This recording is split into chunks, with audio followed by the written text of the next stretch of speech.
ദൈവത്തിന് സ്തോത്രം. സന്നിഹിതരായിരിക്കും നിങ്ങൾക്ക് എല്ലാവർക്കും കർത്താവായ യേശുക്രിസ്തുവിന്റെ നാമത്തിൽ ഞാൻ വീണ്ടും വന്ദനം ചൊല്ലുന്നു.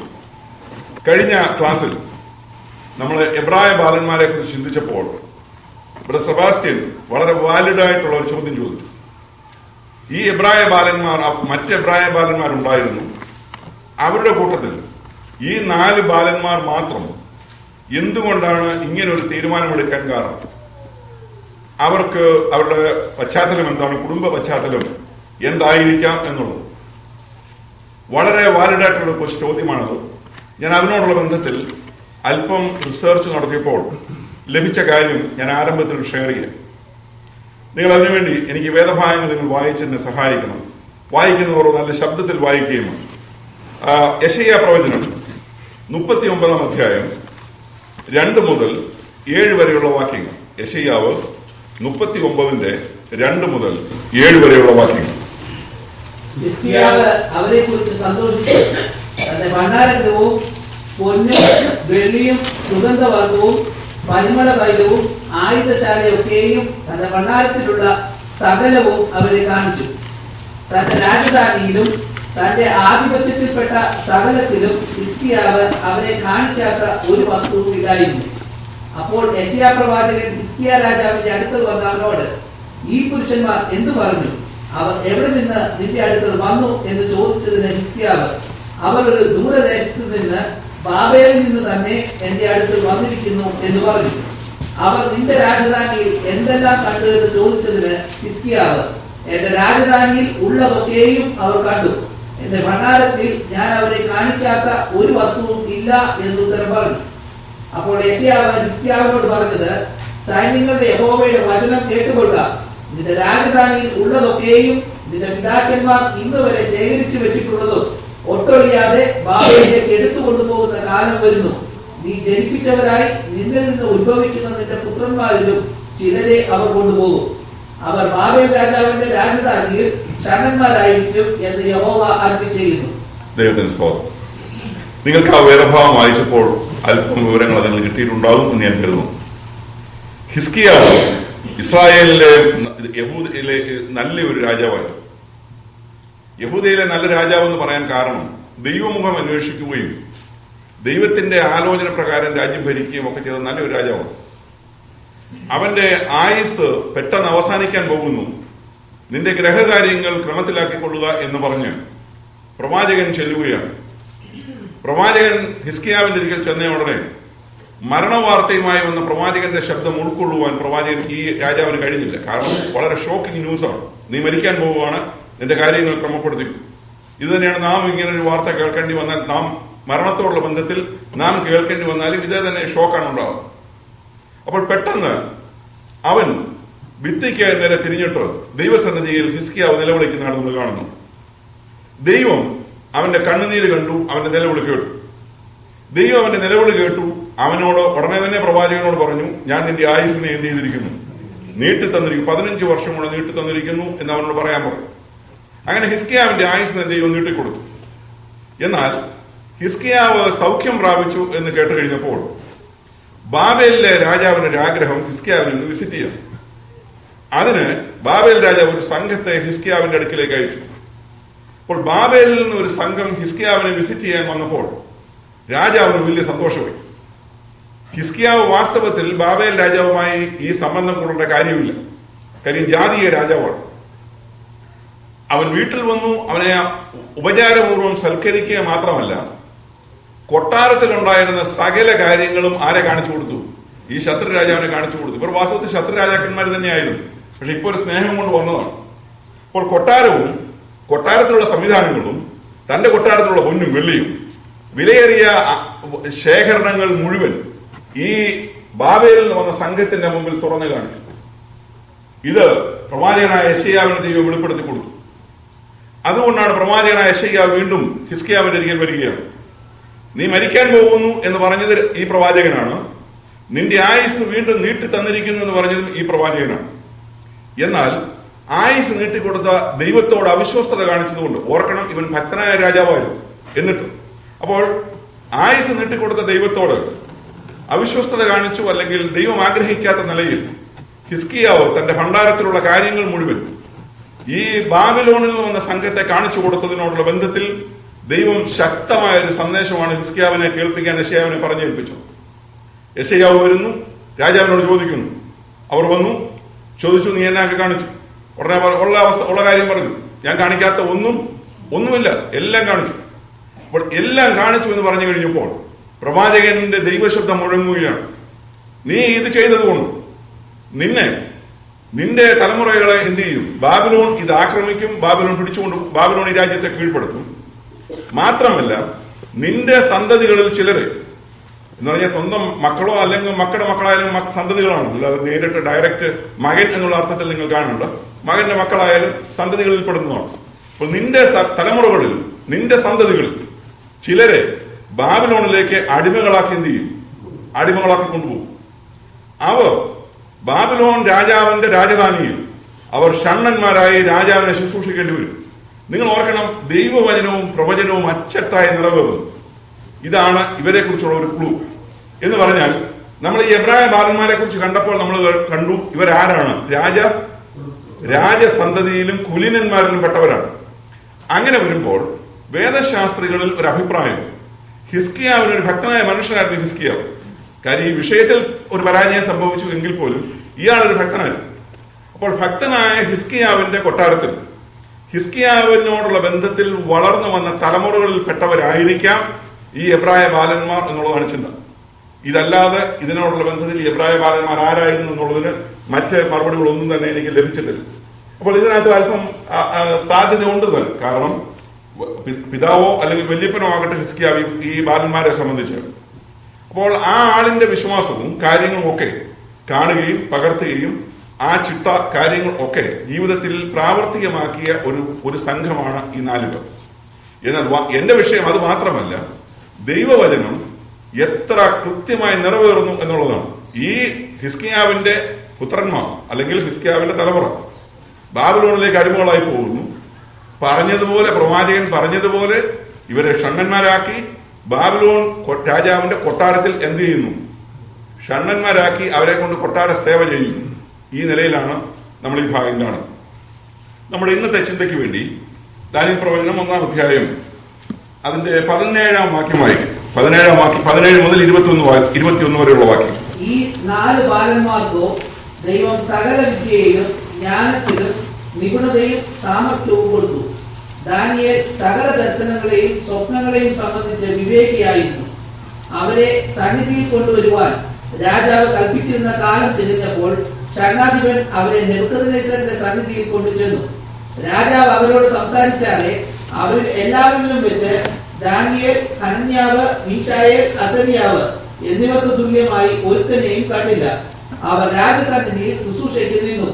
രാജാവ് അവരോട് ജ്ഞാന വിവേക സംബന്ധമായി ചോദിച്ചതിലൊക്കെയും അവരെ തന്റെ രാജ്യത്ത് എല്ലായിടവുമുള്ള സകല മന്ത്രവാദികളിലും ആഭിചാരകന്മാരിലും 10 ഇരട്ടി വിശിഷ്ടന്മാരെന്ന് കണ്ടു. ദാനിയേലോ കോരേശ് രാജാവിന്റെ 1-ാം ആണ്ട് വരെ ജീവിച്ചിരുന്നു. നമ്മൾ 17-ാം വാക്യം വരെയാണ് കഴിഞ്ഞ ക്ലാസ്സിൽ ചിന്തിച്ചു നോക്കിയത്. ഇവിടെ ഈ 4 ബാലന്മാർക്കോ ദൈവം സകല വിദ്യയിലും ജ്ഞാനത്തിലും നിപുണതയും സാമർഥ്യവും കൊടുത്തു.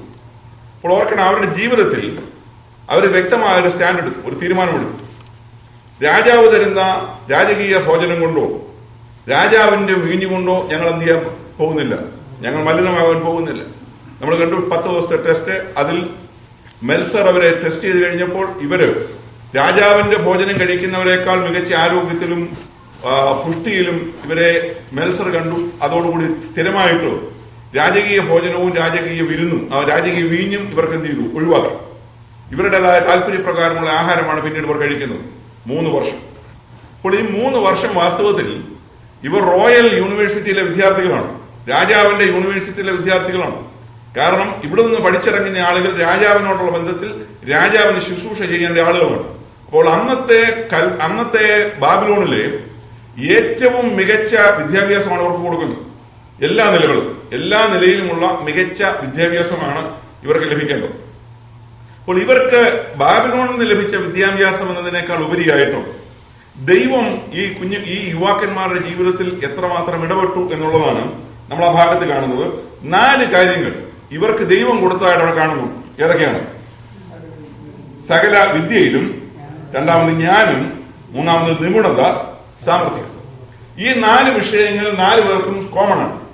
അതായത് സകല വിദ്യയിലും, സകല ജ്ഞാനത്തിലും, പിന്നെ നിപുണത, സാമർഥ്യം. ഇത് 4 പേർക്കും, എബ്രായ ബാലന്മാരായ 4 പേർക്കും ദൈവം കൊടുത്ത അനുഗ്രഹമായിട്ടാണ് ഇതിരിക്കുന്നത്. എന്നാൽ അതിൽ ഒരാൾക്ക് പ്രത്യേകിച്ച് വേറൊരു ഗിഫ്റ്റ് കൂടെ ദൈവം നൽകി. അതാണ് അടുത്ത വാക്യത്തിൽ നമ്മൾ കാണുന്നത്. ദാനിയേൽ സകല ദർശനങ്ങളെയും സ്വപ്നങ്ങളെയും സംബന്ധിച്ച് വിവേകിയായി. അപ്പോൾ സ്വപ്ന വ്യാഖ്യാനം അല്ലെങ്കിൽ ദർശന വ്യാഖ്യാനം എന്നുള്ള ഒരു പ്രത്യേക വരം കൂടെ ദൈവം ആർക്കും കൊടുത്തു? ദാനിയേലിന് കൊടുത്തു. അപ്പോൾ സ്വപ്നങ്ങളെ വിവേചിക്കുന്ന അല്ലെങ്കിൽ സ്വപ്നങ്ങളെയൊക്കെ അർത്ഥം പറഞ്ഞു കൊടുക്കുന്ന പ്രത്യേകമായ ഒരു വൈദഗ്ധ്യം, ഒരു കഴിവുകൂടെ ദൈവം ദാനിയേലിന് നൽകുകയാണ്. നമ്മൾ ഉൽപ്പത്തി പുസ്തകത്തിൽ, വേദപുസ്തകത്തിൽ പല ഭാഗങ്ങളിൽ സ്വപ്നം കാണുന്നതും സ്വപ്നത്തിന്റെ വ്യാഖ്യാനത്തിന് വേണ്ടിയുള്ള അന്വേഷണവും കാണുവാൻ കഴിയും. പ്രധാനമായിട്ട് ഇതിനൊരു ഉദാഹരണമായിട്ട് നിൽക്കുന്നത് ഫറവോന്റെ സ്വപ്നമാണ്. പക്ഷെ ഫറവോന്റെ സ്വപ്നം നമ്മൾ ഉൽപ്പത്തി പുസ്തകത്തിൽ കാണുമ്പോൾ അവിടെ ആ സ്വപ്നം വ്യാഖ്യാനിക്കുവാൻ ആരെ കൊണ്ടിരുന്നു? യോസേഫിനെ കൊണ്ടിരുന്നു. നമുക്ക് അവിടേക്ക് പിന്നീട് വരും. ഇവിടെ രാജാവ് സ്വപ്നം കാണുന്ന ഒരു വിഷയം നമ്മൾ അടുത്ത അധ്യായത്തിൽ കാണുന്നുണ്ട്. അപ്പോൾ ദാനിയേലിന് ദൈവം ഈ സ്വപ്നങ്ങളെക്കുറിച്ചും ദർശനങ്ങളെക്കുറിച്ചും വിവേകം കൊടുത്തു എന്ന് പറയുമ്പോൾ ആ ഗിഫ്റ്റ് ദാനിയേലിന് ദൈവം കൊടുക്കുന്നതിന് ദൈവത്തിന് പ്രത്യേക പദ്ധതിയുണ്ട്. കാരണം ചില കാര്യങ്ങൾ ഇനി ദാനിയേൽ വ്യാഖ്യാനിക്കേണ്ടതായിട്ടുണ്ട്. ചില ദർശനങ്ങൾ ദാനിയേൽ കാണേണ്ടതായിട്ടുണ്ട്. നമ്മൾ ദാനിയേൽ പ്രവചനം പഠിക്കുമ്പോൾ ആദ്യത്തെ 6 അധ്യായങ്ങളിൽ ദാനിയേൽ മറ്റുള്ളവരുടെ സ്വപ്നത്തിന് വ്യാഖ്യാനം പറയും. ദാനിയേൽ ഒരു സ്വപ്നവും കാണുന്നില്ല. ദാനിയേൽ മറ്റുള്ളവർ കാണുന്ന സ്വപ്നത്തിന് എല്ലാം വ്യാഖ്യാനം കൊടുക്കുകയാണ്. അതിന്റെ അർത്ഥം ഇന്നതാണ് എന്ന് പറഞ്ഞുകൊണ്ട് ദാനിയേൽ അത് വ്യാഖ്യാനിച്ചു കൊടുക്കുകയാണ്. എന്നാൽ രണ്ടാം ഭാഗം, ദാനിയേൽ പ്രവചനത്തിന്റെ 2ാം ഭാഗം എന്ന് പറയുന്നത്, അവിടെ ദാനിയേലിന് ദൈവം എന്ത് കൊടുക്കുക? ദർശനങ്ങൾ കൊടുക്കുകയാണ്. ഭാവിയിൽ നടക്കുവാനുള്ള കാര്യങ്ങൾ ദാനിയേലിന്റെ മുമ്പിൽ വെളിവാക്കി കൊടുക്കുകയാണ്. ഇതിന്റെ പലതിന്റെയും അർത്ഥം ദാനിയേലിന് ചിലത് മനസ്സിലായി, ചിലത് മനസ്സിലാക്കാത്തത് ദാനിയേൽ ദൂതനോട് തന്നെ കാണിച്ചു കൊടുത്ത ദൂതനോട് ചോദിച്ച് മനസ്സിലാക്കി. അവസാന ഭാഗത്തേക്ക് വരുമ്പോൾ വീണ്ടും ചിലത് കണ്ടു, അത് തനിക്ക് ഒട്ടും പിടികിട്ടുന്നില്ല. അങ്ങനെ വന്നപ്പോൾ ദാനിയേൽ ചോദിച്ചു, ഇത് എന്റെ അർത്ഥം എന്താണ്? അന്നേരം ദൂതൻ പറഞ്ഞു, മതി, നിനക്കറിയാനുള്ളതൊക്കെ നീ അറിഞ്ഞു, ഇനി ഇതങ്ങ് മുദ്രയിട്ട് ഇത് കാലാവസ്ഥ, നീയോ ദാനിയേലേ നീ പോയി വിശ്രമിക്കും. ഇനിയുള്ള കാര്യങ്ങൾ നീ ഇപ്പൊ അറിയേണ്ട കാര്യങ്ങളല്ല, അതുകൊണ്ട് നീ ഇതിനെ മുദ്രയിട്ടു എന്ന് പറഞ്ഞുകൊണ്ട് ദാനിയേലിനെ വിടുകയാണ്. അപ്പോൾ സ്വപ്ന വ്യാഖ്യാനം അല്ലെങ്കിൽ ദർശന വ്യാഖ്യാനം എന്ന് പറയുന്ന ഒരു പ്രത്യേക കഴിവുകൂടെ ദൈവം ഇവിടെ ദാനിയേലിന് നൽകുകയാണ്. അടുത്ത വാക്യത്തിൽ അവരെ രാജസന്നിധിയിൽ കൊണ്ടുവരുവാൻ രാജാവ് കൽപ്പിച്ചു. വർഷം എത്ര കഴിഞ്ഞു? 3 വർഷം. 3 വർഷത്തെ ട്രെയിനിങ് ആയിരുന്നു, 3 വർഷത്തെ പരിശീലനമായിരുന്നു ഈ റോയൽ യൂണിവേഴ്സിറ്റിയിൽ ഈ എബ്രായ ബാലന്മാർക്ക് ലഭിച്ചത്. അപ്പോൾ 3 വർഷത്തെ പരിശീലനം കഴിഞ്ഞു. അവരെ രാജാവിന്റെ സന്നിധിയിൽ കൊണ്ടുവരുവാൻ രാജാവ് കൽപ്പിച്ചു. അങ്ങനെ രാജസന്നിധിയിൽ കൊണ്ടുവന്നു. രാജാവ് അവരോട് സംസാരിച്ചപ്പോൾ അവരിൽ എല്ലാവരിലും വെച്ച് ദാനിയേൽ, ഹനന്യാവ്, മീശായേൽ, അസരിയാവ് എന്നിവർക്ക് തുല്യമായി ഒരുത്തനെയും കണ്ടില്ല. അവർ രാജസന്നിധിയിൽ ശുശ്രൂഷയ്ക്കുന്നു. അപ്പോൾ ഓർക്കണം, രാജാവിന്റെ സന്നിധിയിൽ ഇവരെ കൊണ്ടുവന്നു ഷണ്ണാധിപൻ. കാര്യം ഷണ്ണാധിപന്റെ അധികാര പരിധിയിലായിരുന്നു ഇവരെ. അപ്പോൾ രാജാവിന്റെ സന്നിധിയിൽ അവരെ കൊണ്ട് നിർത്തിയിരിക്കുകയാണ്. രാജാവ് ഇവരെ ടെസ്റ്റ് ചെയ്യുകയാണ്. രാജാവ് ടെസ്റ്റ് ചെയ്യുന്ന സമയത്ത് നമ്മൾ കാണുന്നു, ദാനിയേൽ, ഹനന്യാവ്, മീശായേൽ, അസരിയാവ് എന്നിവർക്ക് തുല്യമായി ഒരുത്തനെയും കണ്ടില്ല. അപ്പോൾ രാജാവിന്റെ ടെസ്റ്റിൽ, രാജാവിന്റെ പരിശോധനയിൽ, പരീക്ഷയിൽ ഈ എബ്രായ ബാലന്മാരിൽ 4 പേർ ആണ് ടോപ്പ്. ഇവർക്ക് തുല്യമായി എന്തില്ല, ഈ ഗ്രൂപ്പിൽ ആരുമില്ല. അപ്പോൾ ഓർക്കണം, ഇത് കൽദേറുടെ വിദ്യയുടെ ഗുണമല്ല, റോയൽ യൂണിവേഴ്സിറ്റിയിലെ പഠിത്തത്തിന്റെ വിശേഷമല്ല. കാരണം നമ്മൾ നേരത്തെ കണ്ടു, ഈ ബാലന്മാർക്ക് ദൈവം കൊടുത്ത കഴിവാണ്. പക്ഷെ രാജാവിന്റെ ചിന്ത ഇവിടെ പഠിച്ചതിന്റെ വിശേഷമാണെന്നുള്ള നിലയിലായിരിക്കും രാജാവ് എടുക്കുന്നത്. അതോടെ നിൽക്കണം. അപ്പോൾ ദൈവം ഈ ബാലന്മാരുടെ തീരുമാനത്തിന്മേൽ, അവരെടുത്ത തീരുമാനം, അവരാകെപ്പാടെ ഭക്ഷണത്തോടുള്ള ബന്ധത്തിൽ ഒരു തീരുമാനം എടുത്തതേ ഉള്ളൂ. ബാക്കി കാര്യങ്ങളൊക്കെ ദൈവം നോക്കുക. ഇത് തന്നെയാണ് നമ്മൾ പുതിയ നിയമത്തിൽ വരുമ്പോൾ, മുന്നമേ അവർ രാജ്യവും നീതിയും അന്വേഷിപ്പിക്കും, അതോടുകൂടി ഇതൊക്കെ നിങ്ങൾക്ക് ലഭിക്കും. ഇതൊക്കെ അപ്പോൾ ദൈവത്തിന്റെ രാജ്യവും നീതിയും അന്വേഷിക്കുവാൻ ചുവടുകൾ വെച്ചവരെ ആരും ഒരു കാലത്തും ലജ്ജിതരായിട്ടില്ല എന്ന് നമുക്കറിയാം. നമുക്കറിയാമല്ലോ, നമ്മൾ ഇവിടിരിക്കുന്ന പലരുടെയും മാതാപിതാക്കൾ പെന്തക്കോസ്തിൽ ഇറങ്ങിയതാണെങ്കിൽ, അല്ലെങ്കിൽ നിങ്ങൾ ഇറങ്ങിയതായ സമയത്തും നിങ്ങളോടുണ്ടായ ഒരു ഏറ്റവും വലിയൊരു ചോദ്യമാണ് നിങ്ങളുടെ കുഞ്ഞുങ്ങളെ എവിടെ കൊണ്ട് കെട്ടി. നിങ്ങൾ കാര്യം പെന്തക്കോസ്തിൽ പോയാൽ അവിടെ ആരിയ്ക്കുന്നു. അപ്പോൾ പെന്തക്കോസ്തുകാരുടെ ഇടയിൽ പോയി കഴിഞ്ഞാൽ കുഞ്ഞുങ്ങൾക്ക് എവിടെ തന്നെ കല്യാണം വരുന്നു. അടുത്ത ക്വസ്റ്റ്യൻ, മരിച്ചാൽ നിങ്ങൾ എവിടെ കൊണ്ട് കുഴിച്ചിടും. ഇങ്ങനെയുള്ളതായ ചോദ്യങ്ങളൊക്കെ ഉണ്ടായിരുന്നു. പക്ഷെ ഈ ചോദ്യങ്ങളൊന്നും കണ്ട് അന്നത്തെ പിതാക്കന്മാർ പകച്ചില്ല. ഓർക്കണം, ആ ചോദ്യങ്ങളുടെ മുമ്പിൽ, അതിന്റെ മുമ്പിൽ തളരാതെ ഇറങ്ങിയ ഒരുത്തരും ലജ്ജിക്കപ്പെട്ടിട്ടില്ല. നമ്മൾ ഓർക്കണം, ആ ചോദ്യത്തിന് മുമ്പിൽ പതറിപ്പോയ ഒരു, നമുക്കറിയാം ഇപ്പോഴും നാട്ടിൽ ആകെപ്പാടെ ഗതി പിടിക്കാതെ തന്നെ കിടക്കുന്ന നമുക്ക് ഉദാഹരണങ്ങൾ നമ്മുടെ മുമ്പിൽ കാണും. എന്നാൽ ദൈവശബ്ദം കേട്ടിട്ട് ദൈവശബ്ദത്തിന് അനുസരണം കാണിച്ചതായ ആളുകൾ, അവരുടെ തലമുറ അവരനുഗ്രഹിക്കപ്പെട്ടു, അവരുടെ തലമുറ അനുഗ്രഹിക്കപ്പെട്ടു, പിന്നെയും പിന്നെയും തലമുറകൾ അനുഗ്രഹിക്കപ്പെട്ടുകൊണ്ടേ ഇരിക്കുകയാണ്. ഇത് നമ്മൾ ഓർക്കണം. ഇപ്പോൾ ദൈവിക വിഷയങ്ങളിൽ ദൈവത്തിന് വിധേയത്വം കൊടുത്തുകൊണ്ട് ദൈവത്തെ ഒന്നാം സ്ഥാനത്ത് വെക്കുന്ന ഒരാൾ അവന്റെ ജീവിതം ഒരു സാഹചര്യത്തിലും എന്ത് ചെയ്യുന്നില്ല, പരാജയപ്പെടുന്നില്ല എന്ന് ദൈവവചനം നമ്മെ പഠിപ്പിക്കും. ഇവിടെയും ദാനിയേലും മറ്റും ചെയ്തതാണ്. അവര് ദൈവത്തിന് പ്രാധാന്യം കൊടുത്തു. ഞങ്ങൾ രാജാവിന്റെ ഭക്ഷണം കഴിക്കത്തില്ല. പക്ഷെ അതിനോട് കൂടെ അവരുടെ ശരീരത്തിൽ അവർ പുഷ്ടിയുണ്ടായി, അവരുടെ മുഖത്ത് ശോഭയുണ്ടായി. ഇതൊക്കെയാണ് ആഹാരത്തോട് ബന്ധപ്പെട്ടുള്ള കാര്യങ്ങൾ. പക്ഷെ അവിടെ കൊണ്ട് ദൈവം അനുഗ്രഹം നിർത്തിയില്ല. അവർക്ക് സകല വിധമായ വിദ്യയും ജ്ഞാനവും അറിവും നിപുണതയും എല്ലാം രാജാവ് എന്താഗ്രഹിച്ചോ, അല്ലെങ്കിൽ രാജാവിന്റെ ഗ്രേഡായിട്ട് രാജാവ് അതിന്റെ ഏറ്റവും ടോപ്പ് ഗ്രേഡായിട്ട് എന്തിനെ കരുതിയോ അതിനേക്കാൾ വിദഗ്ധന്മാരായിട്ടാണ് ഇവരെ പുറത്തു വരുന്നത്. അത് ദൈവം കൊടുത്ത പ്രത്യേകമായ അനുഗ്രഹവും ദൈവം കൊടുത്തതായ കഴിവുമാണ്. രാജാവ് അവരോട് സംസാരിച്ചപ്പോൾ അവരിൽ എല്ലാവരിലും വെച്ച് ദാനിയേലും ഹനന്യാവും മീശായേലും അസരിയാവും അവർക്ക് തുല്യനായി ഒരുത്തനെയും കണ്ടില്ല. അവർ രാജസന്നിധിയിൽ ശുശ്രൂഷിക്കണം. അപ്പോൾ ഇവരെ എന്ത് ചെയ്തു? രാജാവിന്റെ സന്നിധിയിൽ എന്ത് ചെയ്തു? ശുശ്രൂഷയ്ക്ക് നിർത്തി. ബാക്കിയുള്ളവരുടെ കാര്യം എന്താണെന്ന് നമുക്ക് അറിഞ്ഞുകൂടാ. അവരെ കൊട്ടാരത്തിൽ തന്നെ ശുശ്രൂഷയ്ക്ക് നിർത്തിയോ, അതോ കുറച്ചുകൂടെ താഴെ ഗ്രേഡ് കുറഞ്ഞ അവസ്ഥയിൽ അവരെ കീപ്പ് ചെയ്യുകയായിരുന്നോ, ഇതൊന്നും നമുക്ക് അറിഞ്ഞുകൂടാ. എന്നാൽ അടുത്തത്, രാജാവ് അവരോട് ജ്ഞാന വിവേക സംബന്ധമായി ചോദിച്ചതിലൊക്കെയും അവരെ തന്റെ രാജ്യത്തെല്ലായിടവുമുള്ള സകല മന്ത്രവാദികളിലും ആഭിചാരകന്മാരിലും 10 ഇരട്ടി വിശിഷ്ടന്മാരെന്ന് കണ്ടു. ഇതിനുശേഷം രാജാവ് ഇവരോട് ചില ചോദ്യങ്ങൾ ചോദിച്ചു.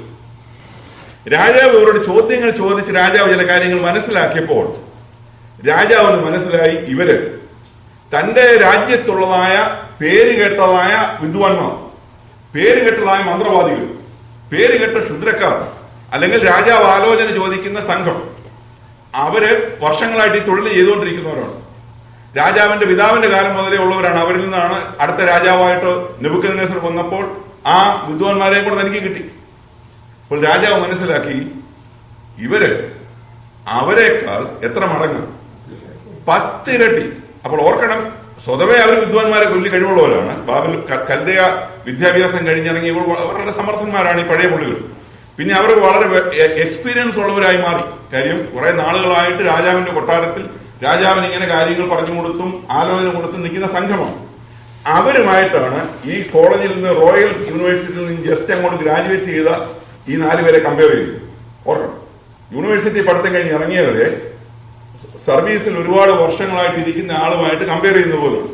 അപ്പോൾ രാജാവ് കമ്പയർ ചെയ്തത് ആക്ച്വലി ഒരു ശരിയായ കമ്പാരിസൺ അല്ല വാസ്തവം. എന്ന് പറഞ്ഞാൽ ഇവരിൽ നിന്ന് അത്രയും കഴിവ് പ്രതീക്ഷിക്കേണ്ടതില്ല. കാര്യം ഇവര് പഠിച്ചങ്ങോട്ട് ഇറങ്ങിയതേ ഉള്ളൂ. ഇത് പ്രാവർത്തികമാക്കി നോക്കിയിട്ടില്ല. കാര്യങ്ങളൊക്കെ പഠിച്ചു എന്നുള്ളത് ശരിയാണ്. എന്നാൽ രാജാവ് ഇവരെ പരിശോധിച്ചു കഴിഞ്ഞപ്പോൾ ഇവര് തന്റെ രാജ്യത്ത് ഈ പരിപാടികളിലൊക്കെ വിദഗ്ധന്മാരായ ആളുകൾ, അവരിലെ ഏറ്റവും മികച്ചവനെ ആയിരിക്കും രാജാവ് കമ്പയർ ചെയ്ത് നോക്കിയത്. അതിലെ ടോപ്പായിട്ടുള്ളവരെ വെച്ച് കമ്പയർ ചെയ്ത് നോക്കിയിട്ട് അവരെക്കാൾ ഇവരാരാണ്? 10 ഇരട്ടി വിശിഷ്ടന്മാരായിട്ടുണ്ട്. അപ്പോൾ രാജാവ് ടെസ്റ്റ് ചെയ്യുന്നതെന്ന് പറഞ്ഞാൽ ചോദ്യം ചോദിക്കുന്ന കൂട്ടത്തിൽ ടെസ്റ്റിംഗ് ആൻഡ് കമ്പാരിസൺ ആണ് വാസ്തവത്തിലൂടെ നടക്കുന്നത്. രണ്ടും കൂടെ ഒന്നിച്ച് നടക്കുകയാണ്. കാര്യം അതുകൊണ്ടാണല്ലോ താൻ അവരെക്കാൾ 10 ഇരട്ടി നല്ലവരാണെന്ന് കണ്ടത്. രാജാവ് ചോദ്യം ചോദിക്കുക മാത്രമായിരുന്നെങ്കിൽ ചോദ്യത്തിന് ഉത്തരം കിട്ടും. പക്ഷെങ്കിൽ മറ്റവരെക്കാൾ 10 ഇരട്ടി മികച്ചവരാണെന്ന് കാണണമെന്നുണ്ടെങ്കിൽ അവരുമായിട്ട് രാജാവ് എന്തുകൂടെ ചെയ്തു? രാജാവ് കമ്പാരിസൺ നടത്തി. അല്ലെങ്കിൽ അങ്ങനെ ഒരു നിഗമനത്തിൽ രാജാവ് എത്തുകയും. അപ്പോൾ ഈ എബ്രായ ബാലന്മാർ ദൈവം കൊടുത്ത അവരുടെ കഴിവ് രാജസന്നിധിയിൽ നിൽക്കുവാൻ അവരെ പ്രാപ്തന്മാരാക്കി. അവർ രാജാവിന്റെ ശുശ്രൂഷക്കാരായി നിൽക്കുകയാണ്. നമ്മൾ അടുത്തത്, ദാനിയേലോ കോരേശ് രാജാവിന്റെ 1-ാം ആണ്ട് വരെ ജീവിച്ചിരുന്നു. ഇത് വാസ്തവത്തിൽ ആ വാക്യം അവിടെ വരേണ്ട ഒരു വാക്യമായിട്ടല്ല ഇരിക്കുന്നത്. പിന്നീട് വീണ്ടും നമ്മൾ ദാനിയേലിന്റെ ആയുസിനോടുള്ള ബന്ധത്തിൽ പറയുന്നു, ബെൽഷസ്സറിനോടുള്ള ബന്ധത്തിൽ. അപ്പോൾ ഇവിടെ ദാനിയേലിനെ സംബന്ധിച്ചിടത്തോളം ദാനിയേലിന്റെ ആയുസിനോടുള്ള ബന്ധത്തിൽ നമുക്ക് ദാനിയേൽ എത്ര വർഷം ദാനിയേൽ ജീവിച്ചിരുന്നു എന്നുള്ളതിനെ കുറിച്ചൊന്നും എക്സാക്ട്ലി ദാനിയേലിന്റെ ആയുസിനെ കുറിച്ച് നമുക്ക് അറിഞ്ഞുകൂടാ. എന്നാൽ ദാനിയേൽ വളരെ വയോധികനായിട്ടാണ് മരിച്ചതെന്നുള്ളത് വ്യക്തമാണ്. കാരണം നമ്മൾ ഇങ്ങനെ ചിന്തിച്ചാൽ ഇവിടെ പറയുന്ന കോരേശിന്റെ 1-ാം വർഷം എന്ന് പറയുന്നത് BC 539.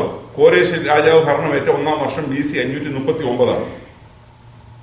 എന്നാൽ അത് മാത്രമല്ല, 10-ാം അധ്യായത്തിലേക്ക് വരുമ്പോൾ കോരേശിന്റെ വാഴ്ചയുടെ 3-ാം ആണ്ടിൽ എന്ന് പറയുന്നുണ്ട്. അങ്ങനെ ഒരു പ്രയോഗം നമുക്ക് അവിടെ കാണുവാൻ കഴിയും. അപ്പോൾ അതിനുശേഷമായിട്ട് BC 605 ദാനിയേലും എബ്രായ ബാലന്മാരും അടിമകളാക്കി ബാബലിലേക്ക് വരുന്നത്. BC 605 BC 605.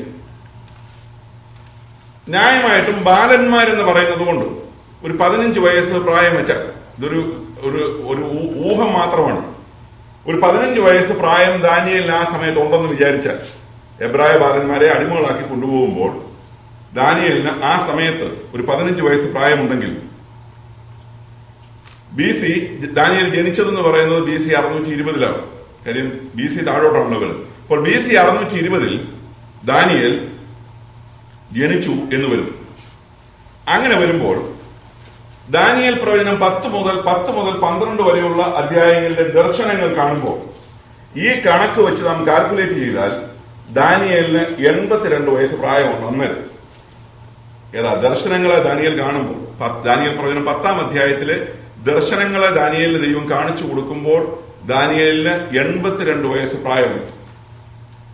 അവിടെ കൊണ്ടും അതിനുശേഷം അല്പം കൂടെ ദാനിയേൽ ഉണ്ടായിരുന്നതായിട്ട് വേണം ഊഹിക്കുവാൻ. കാര്യം മരിച്ചതായിട്ട് പറയുന്നില്ല. എന്റെ പോയിന്റ് എന്ന് പറയുന്നത്, ദാനിയേല് ഈ പ്രവാസകാലം എന്ന് പറയുന്നത് എത്ര വർഷമാണെന്ന് ദാനിയേലിന് വളരെ വ്യക്തമായിട്ട് അറിയാമായിരുന്നു. കാരണം ദാനിയേൽ പ്രവചനത്തിൽ നമ്മളത് കാണുന്നുണ്ട്. ഈ ദാനിയേൽ പ്രവചനം 9-ാം അധ്യായം, ആ വാക്യം ഒന്ന് വായിച്ചേ. ദാനിയേൽ പ്രവചനം 9-ാം അധ്യായം 1-2 വാക്യങ്ങൾ.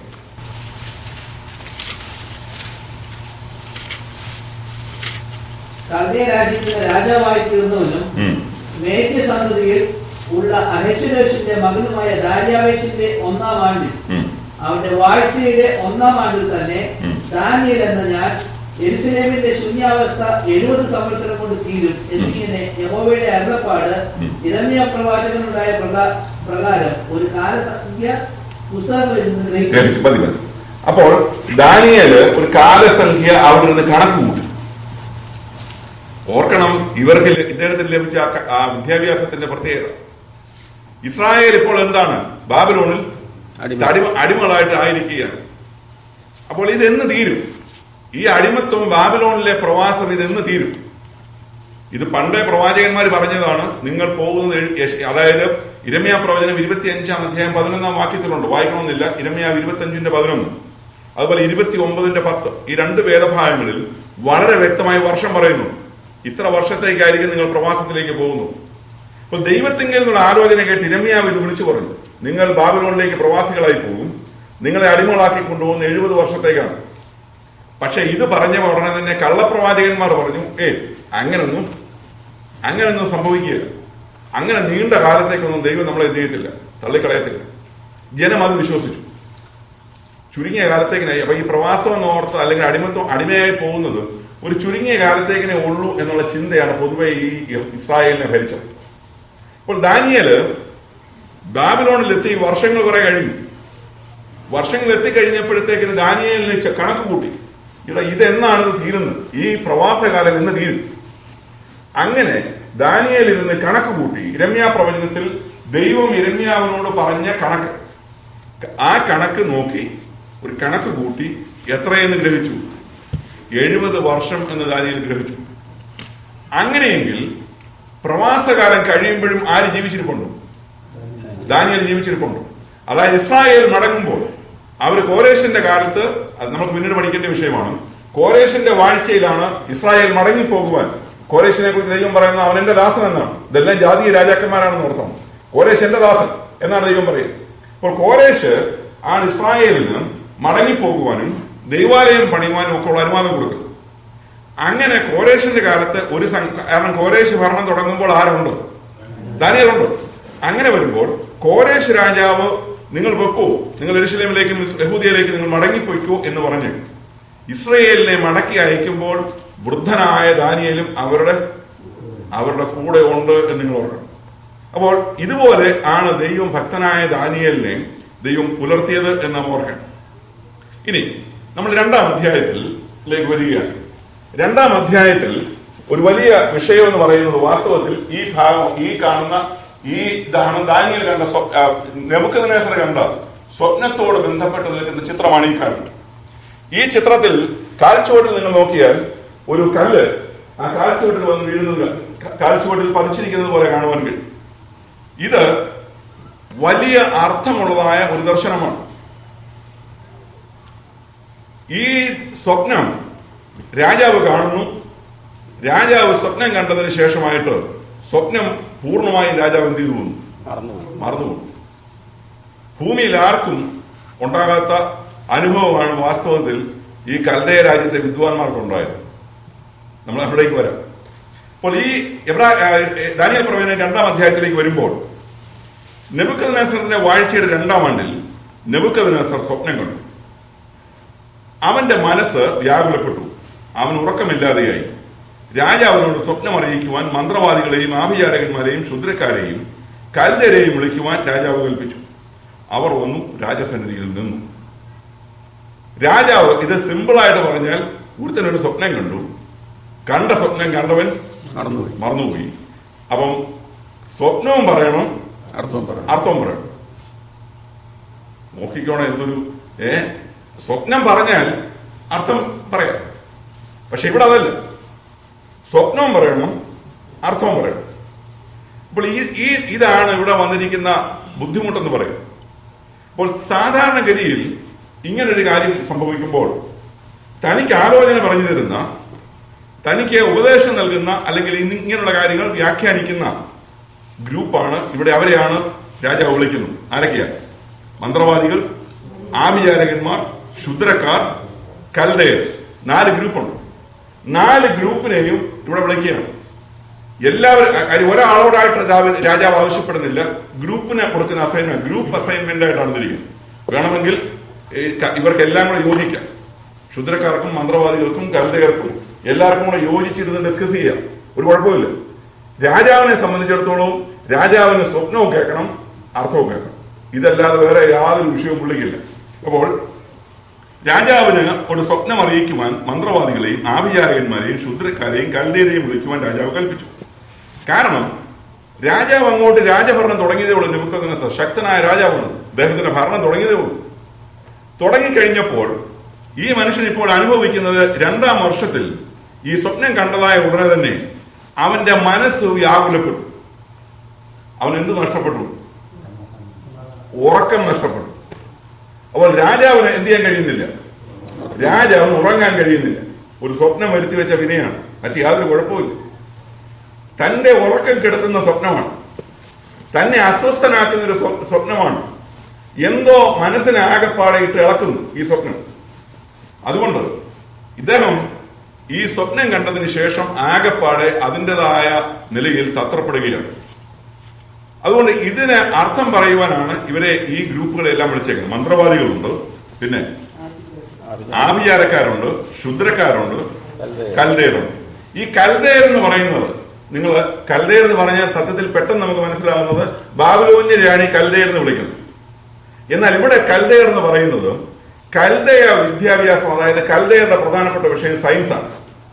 ശാസ്ത്ര സംബന്ധമായ വിഷയങ്ങളിലാണ് കൽദയർ 1-ാം സ്ഥാനത്ത് നിന്ന്. കണക്കും സയൻസുമായിരുന്നു ഇവരുടെ പ്രധാനപ്പെട്ട വിഷയം, കണക്കിലും സയൻസിലും.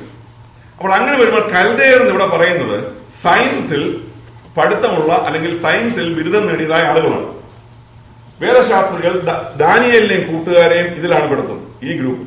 കാര്യം ദാനിയേൽ ഏതായാലും മന്ത്രവാദിയുമല്ല, ആഭിചാരത്തിന്റെ ആളുമല്ല. അതല്ല ദാനിയേലിന്റെ പണി. ഇത് പഠിച്ചിട്ടുണ്ട്, ഇവരുടേതായ പ്രാക്ടീസ് ചെയ്യുന്നതുകൊണ്ട്. പക്ഷെ ദാനിയേൽ അറിയപ്പെടുന്നത് ആ ആളായിട്ടല്ല. അപ്പോൾ ഇവിടെ കൽദയർ എന്ന് പറയുന്ന ഗ്രൂപ്പിൽ ദാനിയേലും ഉണ്ട്. അത് മാത്രമല്ല, ഇത് ദാനിയേലിനെ കൂടെ ബാധിക്കുന്നതാണ് വിഷയം.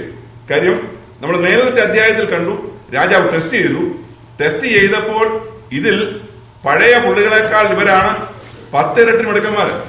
അപ്പോൾ ദാനിയേലും കൂട്ടുകാരും ഇതിൽ ഒഴിഞ്ഞു പോകുന്നില്ല, അവരും ഇതിനകത്തുണ്ട്. പക്ഷെ രാജാവിന്റെ അസൈൻമെന്റ് അപ്പോൾ മന്ത്രവാദികളെയും ആഭിചാരകന്മാരെയും ക്ഷുദ്രക്കാരെയും കൽദയരെയും വിളിക്കുവാൻ രാജാവ് കൽപ്പിച്ചു. അവർ വന്നു രാജസന്നിധിയിൽ നിന്നു. രാജാവ് അവരോട്, ഞാനൊരു സ്വപ്നം കണ്ടു, സ്വപ്നം ഓർക്കാതിരുന്നിട്ട് എന്റെ മനസ്സ് വ്യാകുലപ്പെട്ടിരിക്കുന്നു എന്ന് കൽപ്പിച്ചു. അപ്പോൾ രാജാവിന് ആകെപ്പാടെ ഇത്രേ പറയാനുള്ളൂ, ഞാനൊരു സ്വപ്നം കണ്ടു, സ്വപ്നം ഓർക്കാത്തത് കാരണം എന്റെ മനസ്സ് എന്ത് ചെയ്യുന്നു, വ്യാകുലപ്പെട്ടിരിക്കുന്നു. ഇനി അടുത്ത കാര്യം, അതിന് കരുതുക. ആരാമ്യ ഭാഷയിൽ രാജാവിനോട്, രാജാവ് ദീർഘായുസ്സായിരിക്കട്ടെ. ഇത് സാധാരണ കൊട്ടാരത്തിൽ എപ്പോഴും മുഴങ്ങുന്ന ശബ്ദമാണ്. രാജാവിന്റെ മുഖത്ത് കാണാൻ വരുന്നവരെല്ലാം രാജാവ് ദീർഘായുസ്സായിട്ട് ഇരിക്കട്ടെ എന്ന് പറഞ്ഞാണ് രാജാവിനെ പ്രശംസിച്ചിട്ട് ആവശ്യം പറയാറുള്ളൂ. അപ്പോൾ രാജാവ് ദീർഘായുസ്സായിരിക്കട്ടെ, സ്വപ്നം അടിയങ്ങളോട് കൽപ്പിച്ചാലും അർത്ഥം ബോധിപ്പിക്കാം എന്ന് ഉണർത്തിച്ചു. ഈ വിദ്വാന്മാരോ, ഇതാണ് വിദ്വാന്മാർ. ഇവരോട് രാജാവ് എന്തോ പറഞ്ഞേ, മേലത്തെ വാക്യത്തിൽ കണ്ടു, ഞാനൊരു സ്വപ്നം കണ്ടു, ആ സ്വപ്നം മറന്നു പോയതിനാൽ ഞാനിപ്പോ അസ്വസ്ഥത അനുഭവിക്കുകയാണ്. വിദ്വാൻമാരുടെ മറുപടി, രാജാവ് ദീർഘായുസ്സായിരിക്കട്ടെ, ആ സ്വപ്നം ഒന്ന് പറഞ്ഞാൽ ഞങ്ങൾ എന്ത് ചെയ്യാം, ഞങ്ങൾ അർത്ഥം പറഞ്ഞാൽ. ഇത്രേ ഉള്ളൂ. മാനുഷിക ബുദ്ധി എന്ന് പറയുന്നത് ഇത്രയൊക്കെ ഉള്ളൂ. അപ്പോൾ രാജാവ് സ്വപ്നം പറ. ഇവർക്ക് അസൈൻമെന്റ് രാജാവ് കൊടുത്തു, നിങ്ങൾ എന്റെ സ്വപ്നം പറയണം, അർത്ഥവും പറയണം. വിദ്വാൻമാർ തിരിച്ച് രാജാവിന് അസൈൻമെന്റ് കൊടുത്തു, രാജാവ് ആ സ്വപ്നം ഇങ്ങോട്ടൊന്ന് പറഞ്ഞാട്ടെ, ഞങ്ങൾ എന്ത് ചെയ്യാം, അർത്ഥം പറയാം. സ്പ്ലിറ്റ് ചെയ്ത് ജോലി. രാജാവ് 2 ജോലി ഇവർക്ക് തന്നെ കൊടുത്തു. സ്വപ്നം പറയുന്ന ജോലി നിങ്ങൾക്ക്, അർത്ഥം പറയുന്ന ജോലി നിങ്ങൾക്ക്. വിദ്വാൻമാർ തിരിച്ച് രാജാവിനോട്, രാജാവേ, സ്വപ്നം പറയുന്ന ജോലി നിങ്ങൾക്ക് ഇരിക്കട്ടെ, അർത്ഥം പറയുന്ന ജോലി ഞങ്ങൾക്ക് ഇരിക്കട്ടെ, എങ്കിൽ ഞങ്ങൾ അർത്ഥം പറയാം എന്നായി. രാജാവ് കൽദയർ ഉത്തരം അറിയത്, വിധി കൽപ്പിച്ചു പോയി, സ്വപ്നവും അർത്ഥവും അറിയിക്കാതിരുന്നാൽ നിങ്ങളെ കഷ്ണം കഷ്ണമായി ശകലിക്കുകയും വീടുകളെ കുപ്പക്കുന്നാക്കുകയും ചെയ്യും. എന്തൊരു വിധിയാണെന്ന് നോക്കാം. ഇതാണ് രാജാക്കന്മാർ, അതായത് പ്രത്യേകിച്ച് മധ്യ പൗരസ്ത്യ ദേശങ്ങളിലെയും അവിടുന്ന് അങ്ങോട്ട് ഉള്ള രാജ്യങ്ങളുടെ രാജാക്കന്മാർ ക്രൂരന്മാരായ. ഇത് രാജാവിന്റെ, ഒരു ലോകരാജാവിന്റെ ക്രൂരത എത്ര വലുതാണെന്ന് കാണിക്കുന്നതാണ്. നിങ്ങൾക്ക് ചിലർക്കെങ്കിലും അറിയാം, മുഗൾ സാമ്രാജ്യത്തെ കുറിച്ചൊക്കെ നമ്മൾ പഠിക്കുമ്പോൾ, മുഗൾ സാമ്രാജ്യം അവരാണ് വാസ്തവത്തിൽ ലോകത്തിലെ ഏറ്റവും മനോഹരമായ കെട്ടിടങ്ങൾ ലോകത്തിന്റെ പല ഭാഗങ്ങൾ ഉണ്ടാക്കിയത് മുഗൾ ഭരണത്തോടുള്ള ബന്ധത്തിലാണ്. നമുക്കറിയാം, താജ്മഹൽ എന്ന് പറയുന്നത് മുഗൾ ഭരണത്തിൽ ഷാജഹാന്റെ കാലത്തെ സംഭാവനയാണ്. നിങ്ങൾക്കറിയാമോ, ആ താജ്മഹൽ പണിതതിന് ശേഷം അത് പണിതതായ ആളുകളുടെ കൈവിരലുകൾ രാജാവ് മുറിച്ചു കളഞ്ഞു എന്നാണ് ചരിത്രം പറയുന്നത്. മുഗൾ ഭരണകൂടത്തിന്റെ ചരിത്രത്തിലുള്ളതാണ്. കാരണം താജ്മഹൽ പണിതായ ശില്പികളുടെ, അതിന് വാസ്തുശില്പികളായിരുന്ന ആളുകളുടെ കൈവിരലുകൾ മുറിച്ചു കളഞ്ഞു എന്ന് പറഞ്ഞാൽ മേലിൽ ഇതിനെ ബീറ്റ് ചെയ്യുന്ന, അല്ലെങ്കിൽ ഇതിനേക്കാൾ മനോഹരമായ ഒരെണ്ണം എന്ത് ചെയ്യരുത്, പണിയരുത്. അത്രയേ ഉള്ളൂ, വേറെ കാര്യമൊന്നുമില്ല. ഇപ്പോൾ രാജാവിന് വേണ്ടി സേവ ചെയ്തതിന്റെ ഗുണമാണ് ഇത് മുഗൾ ഭരണത്തിന്റെ ചരിത്രത്തിലുള്ളതാണ്. ഇത് നിങ്ങൾ നോക്കിയാൽ, ലോകത്തിൽ രാജകീയ ഭരണം നോക്കിയാൽ, പ്രത്യേകിച്ച് അല്ലെങ്കിൽ ഇന്നത്തെ കാലത്ത് പോലും ഉണ്ടല്ലോ, ഇപ്പൊ നമ്മൾ മിഡിൽ ഈസ്റ്റിൽ അല്ലെങ്കിൽ ലിബിയയിലും മറ്റൊക്കെ കണ്ടില്ലേ, ഇത്രയും നാള് അവിടെ ഭരണം നടത്തി ഇറങ്ങിപ്പോകാൻ മനസ്സില്ല, പോകാൻ നേരത്ത് കാണുന്നവനെ മുഴുവൻ കൊല്ലാൻ എന്തുമാത്രം പേരെ കൊല്ലുന്നു, ഒരു കൂസലമില്ലാതെ ഒരു പിടിവെക്കുകയും കൊല്ലുകയുമാണ്. ഇതൊക്കെ ഇങ്ങനെയുള്ളതായ ഭരണങ്ങളിൽ, ഏകാധിപത്യ ഭരണങ്ങളിലുള്ളതാണ്. അപ്പോൾ ഇവിടെ രാജാവ് ഇവരോട് പറഞ്ഞു, വിധി കൽപ്പിച്ചു പോയി, നിങ്ങൾ പറയുന്നൊന്നും കേൾക്കാൻ എനിക്ക് മനസ്സില്ല, ഒറ്റ കാര്യമേ ഉള്ളൂ, സ്വപ്നം നിങ്ങൾ പറയണം, അർത്ഥവും നിങ്ങൾ പറയണം. പണ്ട് ഒരു അധ്യാപകൻ ക്ലാസ്സിലൊരു ക്വസ്റ്റ്യൻ ചോദിച്ചു. ക്ലാസ്സിൽ അധ്യാപകൻ ചോദിച്ചത് ഇങ്ങനെയാണ്, കോട്ടയത്ത് നിന്ന് കൊച്ചി വരെ 48 മൈൽ ദൂരമുണ്ട്, കൊച്ചിയിൽ നിന്നും തിരുവനന്തപുരം വരെ 110 മൈലുണ്ട്. അങ്ങനെയെങ്കിൽ എന്റെ വയസ്സ് എത്രയാണെന്ന് പറയാമോ? ഇതാണ് ക്വസ്റ്റ്യൻ. അപ്പോൾ കോട്ടയത്ത് നിന്നും കൊച്ചിക്കുള്ള ദൂരം, കൊച്ചിയിൽ നിന്നും തിരുവനന്തപുരത്തിനുള്ളതായ ദൂരം, 2 ഡിസ്റ്റൻസ് പറഞ്ഞേച്ചു. അങ്ങനെയെങ്കിൽ എന്റെ പ്രായം എത്രയാണെന്ന് നിങ്ങൾക്ക് പറയാം, കുട്ടികളോട് ചോദിച്ചു. അപ്പോൾ ഒരു ബാലൻ എഴുന്നേറ്റ് പറഞ്ഞു, സാറിന് ഇപ്പോൾ 48 വയസ്സുണ്ടെന്ന്. അപ്പോൾ സാറിന് അത്ഭുതമായി. സാറ് ചോദിച്ചു, നിനക്കിത് എങ്ങനെ മനസ്സിലായി, നീ എങ്ങനെ കണക്ക് കൂട്ടിയത്?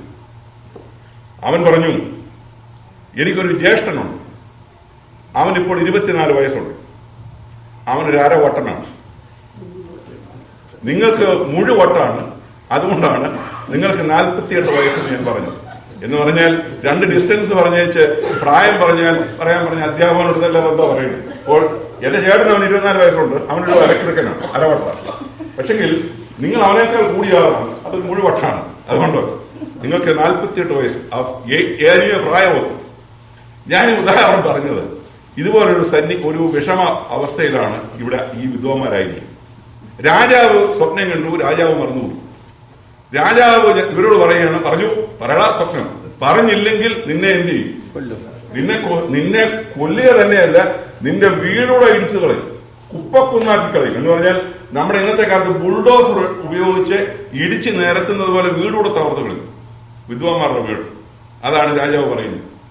അപ്പോൾ അടുത്തതായിട്ട്, അതുകൊണ്ട് സ്വപ്നവും അർത്ഥവും അറിയിച്ചാലോ നിങ്ങൾക്ക് സമ്മാനവും പ്രതിഫലവും ബഹുമാനവും ലഭിക്കും. അപ്പോൾ കൊല്ലുക മാത്രമല്ല, അതിനൊരു അപ്പുറത്ത് വേറൊരു ഓപ്ഷനുണ്ട്.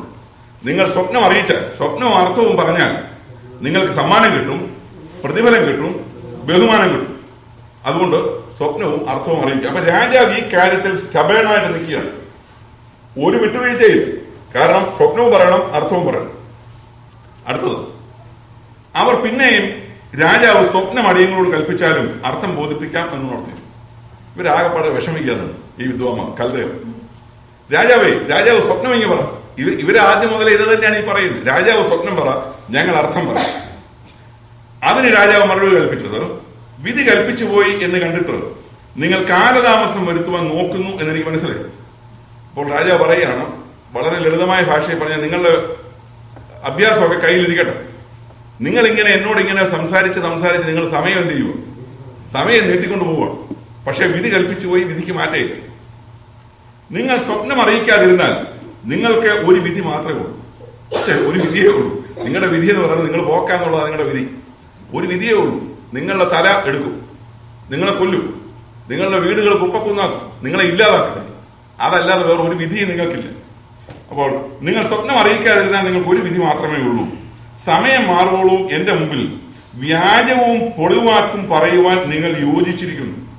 അപ്പൊ രാജാവ് മനസ്സിലായി, ഈ വിദ്വാൻമാർ രാജാവിന്റെ മുമ്പിൽ നിന്നുകൊണ്ട് ഇവര് കൂട്ടം കൂടി, ഇവര് ഗ്രൂപ്പായിട്ട് നിന്നുകൊണ്ട് എന്ത് പറയുക? വ്യാജവും പൊളിവാക്കും പറയുക. അപ്പൊ രാജാവ് പറഞ്ഞു, അത് നിങ്ങൾ രാജസന്നിധിയിൽ അത് പറഞ്ഞിട്ട് കാര്യമില്ല. നിങ്ങൾ ഇറക്കി വിടുന്നത് അല്ലെങ്കിൽ നിങ്ങൾ പറയുന്നത് ഒക്കെ പൊളിവാക്കാണ്, നിങ്ങൾ വ്യാജമാണ് പറയുന്നത്.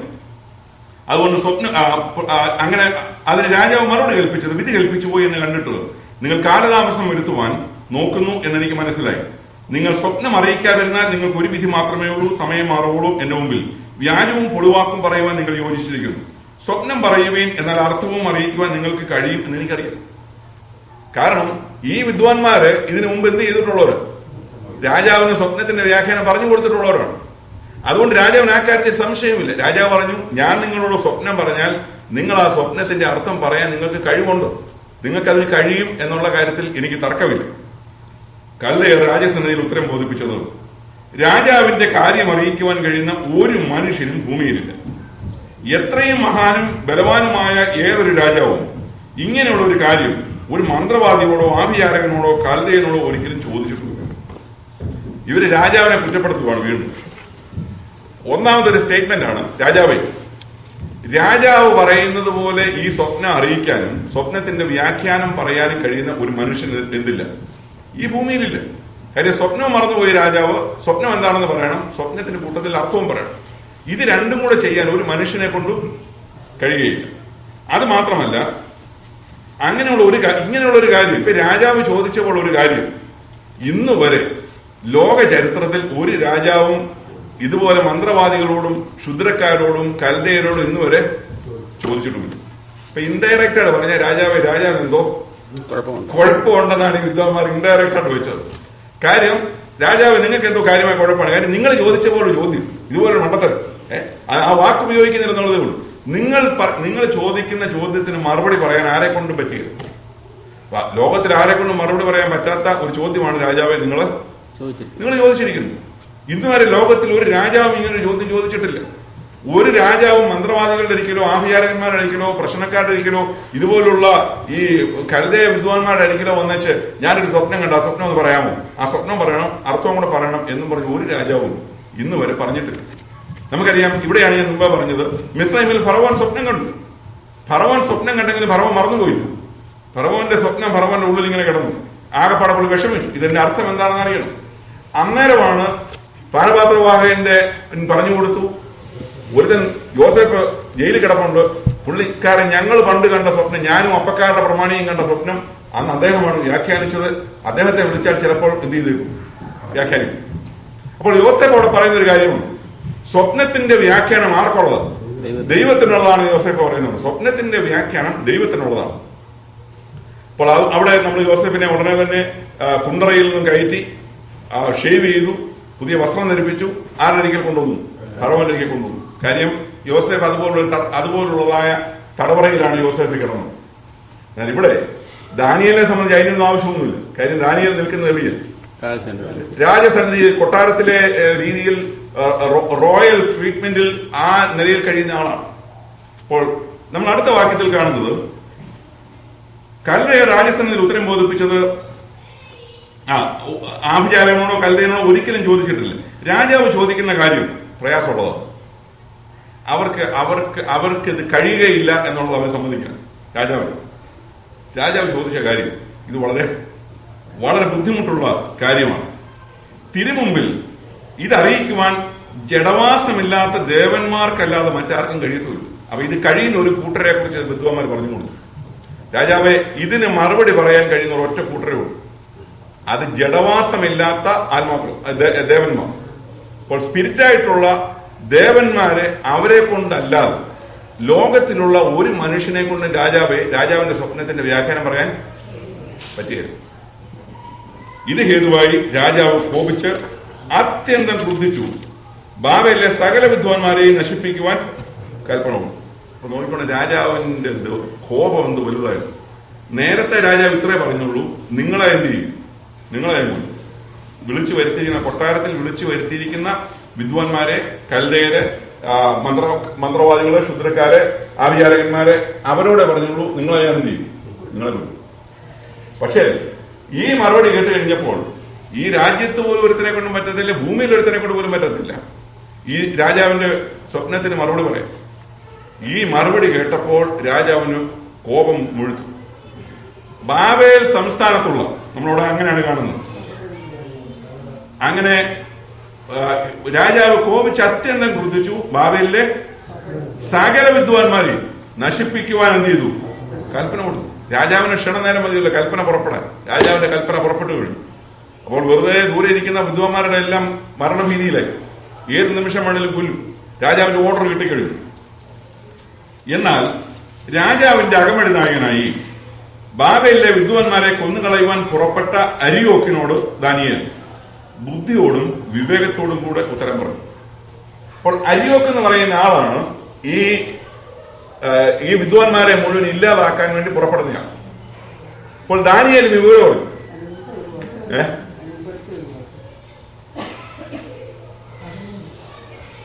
അങ്ങനെ വിദ്വാൻമാരെ കൊല്ലുവാനുള്ള തീർപ്പ് പുറപ്പെട്ടു. അവർ ദാനിയേലിനെയും കൂട്ടുകാരെയും കൂടെ കൊല്ലുവാൻ അന്വേഷിച്ചു. അതല്ല, അപ്പോൾ ഞാൻ ആരംഭത്തിലെ പറഞ്ഞല്ലോ, ഈ ഗ്രൂപ്പിൽ ആരുമുണ്ട്, ദാനിയേലും ഉണ്ട്. അപ്പോൾ ദാനിയേലിനെയും കൂട്ടുകാരെയും കൂടെ കൊല്ലുവാനുള്ള സംവിധാനമാണ്.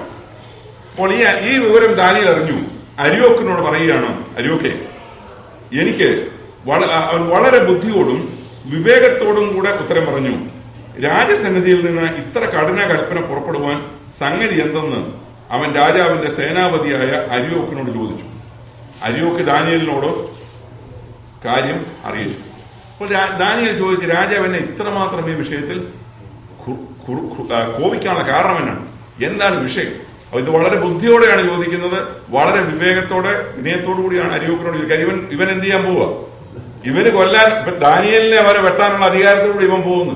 അപ്പോൾ ഈ അരിയോക്കിന് മുമ്പിൽ നിന്നുകൊണ്ട് ദാനിയേൽ ചോദ്യം ചോദിച്ച് അവനെ പ്രകോപിപ്പിച്ചാൽ ക്ഷണനേരം കൊണ്ട് ദാനിയേലും പോകും. അതുകൊണ്ട് ഇവനോട് സംസാരിക്കുന്നത് വളരെ ബുദ്ധിപൂർവ്വം ആണ് ദാനിയേൽ സംസാരിക്കുന്നത്. ദാനിയേല് അകത്തിയെന്നും രാജാവിനോട് തനിക്ക് സമയം തരണമെന്നും താൻ രാജാവിനോട് അർത്ഥം അറിയിക്കാമെന്നും ബോധിപ്പിച്ചു.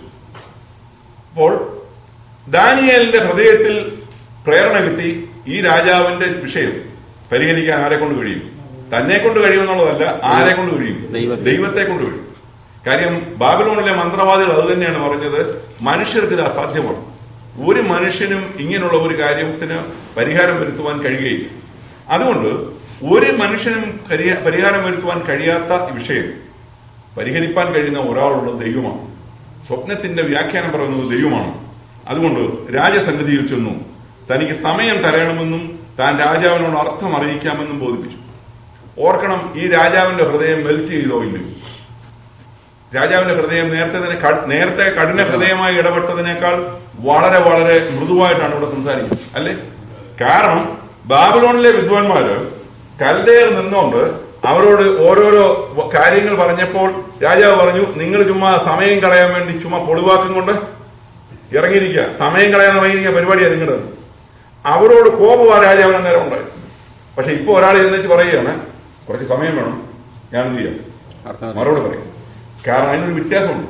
കാരണം ഇവിടെ രാജാവിന് ഒരു ഹോപ്പ് ഈ ദാനിയേലിന്റെ വാചകത്തിലുണ്ട്. മറ്റവന്മാരുടെ വാചകത്തിൽ അങ്ങനെ ഒരു ഹോപ്പിൽ മറ്റവർ നിന്നുകൊണ്ട് പറഞ്ഞത് മുഴുവൻ ഇങ്ങനെയാണ്, രാജാവ് സ്വപ്നം പറ, ഞങ്ങൾ അർത്ഥം പറയും. രാജാവേ, ഇത് ഭൂമിയിൽ ഒരു മനുഷ്യനെ കൊണ്ടും പറയാൻ പറ്റുന്ന കാര്യമല്ല രാജാവേ, ഇതുപോലൊരു കാര്യം ലോകത്തിലെ ഒരു ചക്രവർത്തിയും തന്റെ രാജ്യത്തെ വിദ്വാന്മാരോട് ഇങ്ങനെ പറഞ്ഞിട്ടില്ല. രാജാവിന് അറിയാമോ? രാജാവ് പറ, ഞങ്ങൾ പറയാം. രാജാവ് സ്വപ്നം പറ, ഞങ്ങൾ പറയാം. ഇതേ ഉള്ളൂ. ഇതിനകത്ത് രാജാവിന് ഒരു ഹോപ്പ് അല്ലെങ്കിൽ ഒരു ആശയ്ക്ക് വകയില്ല. തന്റെ വിഷയത്തിന് പരിഹാരത്തിന്റെ ഒരു സൂചനയും ഈ വിദ്വാൻമാരുടെ സംസാരത്തിലില്ല. ഒരു സൂചനയും ഒരു പ്രതീക്ഷയ്ക്ക് വകയില്ല. അല്പസമയം കൊണ്ട് ഉമ്മർക്ക് കൊടുത്താൽ ഇവർ പറയാമെന്ന് ഒരൊറ്റ വാചകം ഇവർ പറയുന്നില്ല. ഇവർ പറയുന്നത് ലോകത്തിൽ ഒരു മനുഷ്യനെ കൊണ്ട് ഇത് സാധ്യമല്ല. ആകെപ്പാടെ ഇത് സാധിക്കുന്ന ഒരൊറ്റ ഗ്രൂപ്പേ ഉള്ളൂ, അത് ദേവന്മാരാണ്. അവര് രാജാവിന്റെ മുമ്പിൽ വന്ന് ദേവന്മാര് രാജാവിന് പ്രത്യക്ഷപ്പെട്ട് നെബൂഖദ്നേസർ രാജാവേ, നീ കണ്ട സ്വപ്നത്തിന്റെ അർത്ഥം ഇതാണെന്ന് പറഞ്ഞ് ദേവന്മാർ നിനക്ക് വ്യാഖ്യാനിച്ചാലും ഇതാണ് വിദ്വാൻമാരുടെ വാചകം.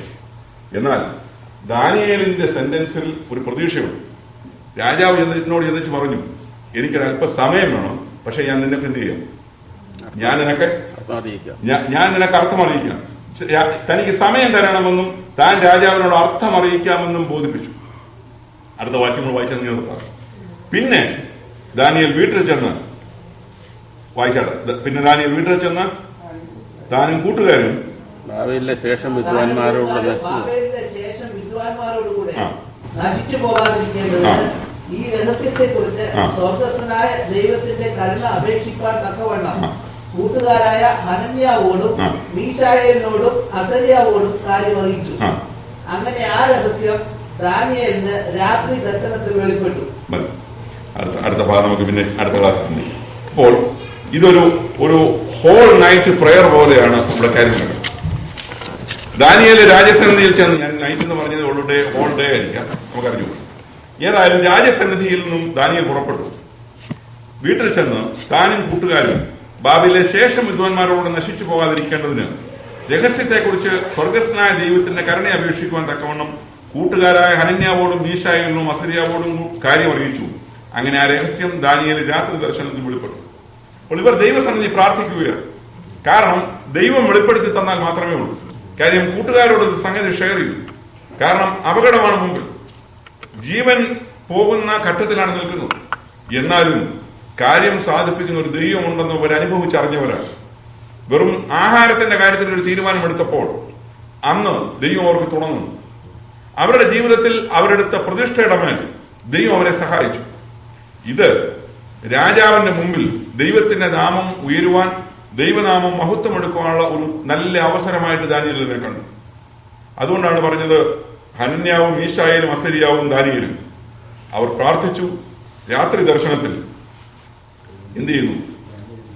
ദാനിയേലിന് രാത്രി ദർശനത്തിൽ വെളിപ്പെടും.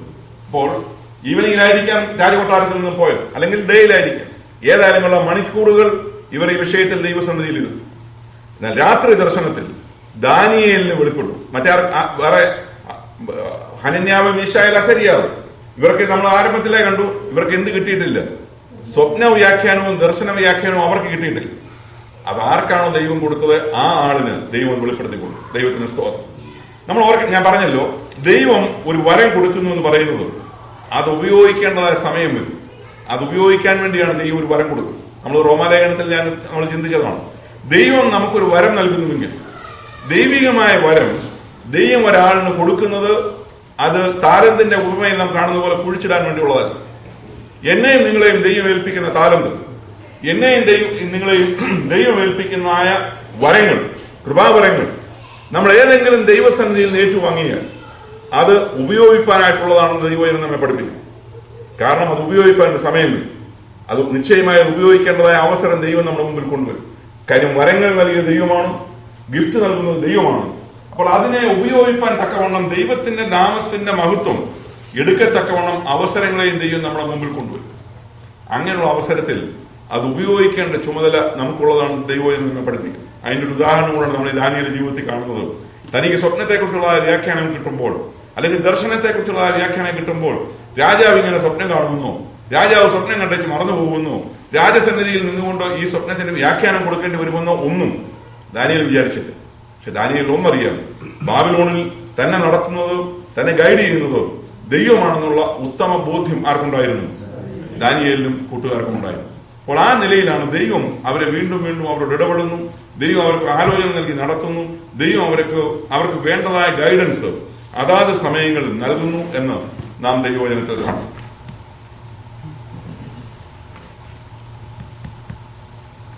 ഏതെങ്കിലും ക്വസ്റ്റ്യൻസ് ഉണ്ടെങ്കിൽ പറയാം. പറഞ്ഞാൽ ഇന്ന് പറഞ്ഞതുപോലെ ഞാൻ അടുത്ത ക്ലാസ്സിൽ പറയാം. നിങ്ങൾക്ക് ഞാൻ അസൈൻമെന്റ് തരാം. ഈ സ്വപ്നം അത് എനിക്കിത് വാസ്തവത്തിൽ വളരെ സ്പീഡിൽ പോകണമെന്നുണ്ടായിരുന്നു. പക്ഷെ ഞാൻ ഇതിനെക്കുറിച്ച് പഠിക്കും തോറും വാസ്തവത്തിൽ പുതിയ പുതിയ ചിന്തകളും പുതിയ പുതിയ വിഷയങ്ങളും ഇങ്ങനെ വായിച്ചിങ്ങനെ വരുമ്പോൾ മുമ്പിൽ വരും. ഇവിടെ ഈ രാജാവ്, നിങ്ങൾ അടുത്ത ആഴ്ച നിങ്ങൾ കിട്ടാവുന്ന പുസ്തകം നോക്കുക, അല്ലെങ്കിൽ ഒന്നുകൂടെ ആ ഭാഗം പഠിച്ചു. വാസ്തവത്തിൽ ഇയാൾ സ്വപ്നം മറന്നുപോയതാണ്. നിങ്ങൾ ഇപ്പം മറുപടി പറഞ്ഞു, നിങ്ങൾ പോയി ഒന്ന് വായിച്ചു നോക്കും, വായിച്ച അല്ലെങ്കിൽ ആ ഭാഗം ഒന്ന് ചിന്തിച്ചു നോക്കും. വാസ്തവത്തിൽ റിയലി ഈ മനുഷ്യൻ, ഈ രാജാവ് ഈ സ്വപ്നം മറന്നുവെച്ച് ഇങ്ങനൊരു ഇതാണോ എന്നൊന്ന് ചിന്തിച്ചു നോക്കും. അതോ രാജാവ് ഈ വിദ്വാൻമാരെ ഒന്ന് ടെസ്റ്റ് ചെയ്യുകയായിരുന്നു എന്നുള്ളതാണ്. അതായത് കൽദയ വിദ്വാൻമാർ, തന്റെ പിതാവിന്റെ കാലത്തെ ഉള്ള വിദ്വാൻമാർ ഇവിടെ ഉണ്ട്. ഇവർ കുറെ നാളായിട്ട് കൊട്ടാരത്തിലുണ്ട്. ഇവര് ദാനിയേലും സംഘവും പഠിച്ചിറങ്ങിയിട്ടേ ഉള്ളൂ. അപ്പോൾ ഇവരുടെ കഴിവിനെ പരിശോധിക്കാൻ വേണ്ടി സ്വപ്നം അടക്കി വെച്ചുകൊണ്ട് രാജാവ് ചെയ്യുന്ന ഒരു ടെസ്റ്റ് ആണോ എന്നുള്ളത് ഒന്ന് നോക്കാം. അങ്ങനെ ആശയമുണ്ട്. ആ ആശയത്തെ ചിന്തിച്ചാൽ അതിനകത്ത് കുറച്ചുകൂടെ നല്ല ആശയങ്ങൾ കിട്ടുകയും ചെയ്യും. കാരണം അങ്ങനെ ചിന്തിക്കണമെന്ന് ഞാൻ പറഞ്ഞൊരു കാര്യം, നെബൂഖദ്നേസർ രാജാവ് വയോധികനൊന്നുമല്ല. രാജഭരണത്തിൽ കയറിയിട്ട് 1 വർഷം കഴിഞ്ഞുള്ളൂ. 1 വർഷം കഴിഞ്ഞതായ ആളിന് ഇങ്ങനൊരു സ്വപ്നം കണ്ടുവെച്ച് ഇങ്ങനെ ബുദ്ധിഭ്രമം ഉണ്ടായി ഈ രാജാവ് കംപ്ലീറ്റ് ആയിട്ട് മറന്നുപോയി എന്ന് പറയുന്നവർ പറയുന്ന ഇതാണ്, രാജാവിന് ബാഡ് മെമ്മറി ആയിരുന്നു. രാജാവിന് ബാഡ് മെമ്മറി ആണെന്നുള്ള ആശയത്തോട് എനിക്ക് യോജിപ്പില്ല. കാര്യം രാജാവിന് ബാഡ് മെമ്മറി ഒന്നുമില്ല. രാജാവ് വിദ്വാൻമാരോട് പറഞ്ഞിടത്ത് രാജാവ് പറഞ്ഞ അതേ തന്നെ നിന്നു. ഒറ്റ സ്റ്റേറ്റ്മെന്റേ പറഞ്ഞുള്ളൂ, വിധി ഇതാണ്, ഇതേ ഉള്ളൂ. ആ വിധിക്ക് മാറ്റമൊന്നുമില്ല. ഓക്കെ, നിങ്ങൾ ഞാനിത് പറഞ്ഞില്ല, ഇത് 2 ചിന്തകളാണ്. വേദശാസ്ത്രികൾ ഇതിനെ വിഷയത്തെ പഠിച്ചപ്പോൾ രണ്ടാമത്തെ ചിന്ത എന്ന് പറയുന്നത് ഈ നമ്മുടെ ആധുനിക തിയോളജിയൻസ് അവർ പക്ഷെ നല്ലൊരു പോയിന്റ്സ് അതിൽ കൊണ്ടിരുന്നു. എന്തുകൊണ്ടാണ് രാജാവാദം ഇത് ഇങ്ങനെ ഒരു രംഗം എന്തിനാണ് ക്രിയേറ്റ് ചെയ്യുന്നത് എന്നുള്ളത് ഓർക്കണം. പല കാര്യങ്ങളുടെ പുറകിൽ ഓർക്കണം. ചില കാര്യങ്ങൾ ഞാൻ പറയും. ഈ നെബൂഖദ്നേസർ രാജാവിനെ ദൈവം ആണ് യഹൂദയെ കീഴ്പ്പെടുത്താൻ അയച്ചു. എന്റെ ദാസനായ നെബൂഖദ്നേസർ എന്ന് ആരെ വിളിച്ചത്? കൽദയ രാജാവിനെ വിളിച്ചത്. അപ്പോൾ കൽദയ രാജാവിനെ അവിടെ നിന്നും ഈ തന്റെ സ്വന്തം ജനത്തെ തോൽപ്പിക്കുന്നതിന് വേണ്ടി ദൈവം തെരഞ്ഞെടുത്തു. അപ്പോൾ ദൈവത്തെ കുറിച്ചുള്ള അല്പം ഗ്രാഹ്യമൊക്കെ ഈ പുള്ളിയുടെ ഉള്ളിലുണ്ട്. അതിന്റെ കൂട്ടത്തിൽ ഈ ടെസ്റ്റ് ഇവർക്ക് ദാനിയേലിലും എബ്രായ ബാലന്മാരെ ടെസ്റ്റ് ചെയ്ത് ഇവർ വളരെ മിടുക്കന്മാരെന്ന് കണ്ടു. അപ്പോൾ അവർ ഇതിന് ശേഷം സംഭവിക്കുന്ന പ്രധാനപ്പെട്ട കാര്യമുണ്ട്. ആർക്ക് പ്രൊമോഷൻ കിട്ടി? ദാനിയേലിനും വരും പ്രൊമോഷൻ കിട്ടി. അപ്പോൾ ഈ വിദ്വാൻമാരെന്ന് പറഞ്ഞ ബാബേലിലെ പഴയ പൊടികൾ അല്ലെങ്കിൽ പഴയ ആളുകൾ ഇവരെക്കാൾ ഇവര് മിടുക്കന്മാരാണെന്ന് പ്രൂവ് ചെയ്ത് അവരുടെ മുമ്പിൽ കാണിക്കാൻ വേണ്ടി ആയിരുന്നോ എന്നുള്ളതാണ്. നമ്മളിത് കൺക്ലൂഷനിൽ എത്തുകയല്ലേ. ഞാൻ ജസ്റ്റ് നിങ്ങളുടെ മുമ്പിൽ ജസ്റ്റ് ഈ ആഴ്ചയിലൊന്ന് ചിന്തിച്ചൊക്കെ നോക്കുക. ആ ഭാഗങ്ങൾ വായിച്ചപ്പോൾ